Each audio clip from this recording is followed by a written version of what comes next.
দেখুন টেম্পুর অবস্থা। আসসালামু আলাইকুম, কে বলছেন? শোন ইব্রাহিম জুলফাকারি, তোদের হাতে আর মাত্র একদিনের সময় আছে। আজ রাত 8টা থেকে কাল রাত 12টার মধ্যে খোরামশার এই মিসাইলের ফর্মুলা নিয়ে দেখা কর আমার সাথে, না হলে তোদের সব বিদ্যুৎ কেন্দ্র এবং সেতু মিসাইল মেরে উড়িয়ে দিবে। আই গাজাখোর টেম্পু, তোর মনে হয় পিনিক বেশি হয়ে গেছে। তুই ঘরে যাইয়া মুলার জুস খায়া কল কাট শালারপুর টেম্পু।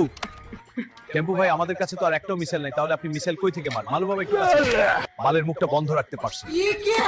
হ্যালো, কিম জং উন? কে বলছেন? ভাই আমি ইব্রাহিম জুলফাকারি বলছি। ও ইব্রাহিম, বল কি হইছে? ওই গাজাখোর টেম্পু কোলে আমাকে হুমকি দেয়। শালা টেম্পু কি ক্লাস্টার মিসাইল মেরে চাঁদের এসে পাঠিয়ে দিব নাকি? ওই টেম্পুর বাচ্চার এত বড় সাহস দাঁড়া, আমি দেখছি।